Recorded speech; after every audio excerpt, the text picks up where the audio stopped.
Hi friends, welcome to our channel Manju cooking style. நீங்கள் நம்ம சேனலை ஃபஸ்ட்டு பண்ண மறக்காம சேனலை சப்ஸ்கிரைப் பண்ணிக்கோங்க. இன்றைக்கி நம்ம இன்ஸ்டண்ட்டாக ஒரு லஞ்ச் பாக்ஸ் ரெசிபி தான் பார்க்க போகிறோம். ஸோ வாங்க பார்க்கலாம். அதுக்கு நான் ஃபஸ்ட்டு ஒரு பேன் வச்சு எண்ணெய் ஊற்றிக்கிட்டேன். எண்ணெய் சூடான உடனே 2 டேபிள் ஸ்பூன் அளவுக்கு வேர்க்கடலை போட்டு வறுத்துக்கிட்டேன். வேர்க்கடலை வறுத்த உடனே கடுகு, உளுத்தம்பருப்பு, கடலைப்பருப்பு ஒரு டேபிள் ஸ்பூன் ஆட் பண்ணி, கூடவே ஒரு 1/4 டேபிள் ஸ்பூன் அளவுக்கு இஞ்சி, பச்சை மிளகாய் 4 ஆட் பண்ணிக்கிட்டேன். கூடவே 2 கொத்து கருவேப்பிலையும் ஆட் பண்ணிக்கிட்டேன். ஸோ அதெல்லாம் கொஞ்சம் வதங்கின உடனே கட் பண்ணி வச்சுருக்க ஒரு ஆனியனை இதுலேயும் ஆட் பண்ணிக்கிட்டு சால்ட்டு போட்டு இதை வதக்குறேன்.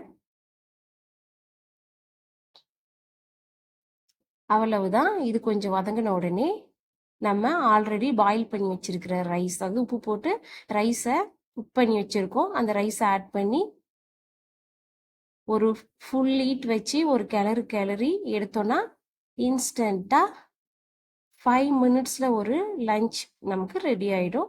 ஸோ இது வந்து மார்னிங் லஞ்ச் பாக்ஸ் ரெசிபி கட்டுறவங்க, கிட்ஸ்க்கு கட்டுறவங்களுக்குலாம் ரொம்பவே ஈஸி அண்ட் வந்து காரம் ரொம்ப கம்மியாக இருக்கும். ஸோ குழந்தைகளுக்கும் இதை நம்ம லஞ்ச் பாக்ஸில் செஞ்சு கொடுக்கலாம், விரும்பி சாப்பிடுவாங்க. ஸோ இந்த மாதிரி இன்ட்ரெஸ்டிங்கான குட்டி குட்டி ரெசிபிலாம் பார்க்கணுன்னா அதுக்கு நீங்கள் நம்ம சேனலை சப்ஸ்கிரைப் பண்ணணும். ஸோ சேனலை சப்ஸ்கிரைப் பண்ண மறந்துடாதீங்க. ஓகே ஃப்ரெண்ட்ஸ், தேங்க்ஸ் ஃபார் வாட்சிங். பாய்.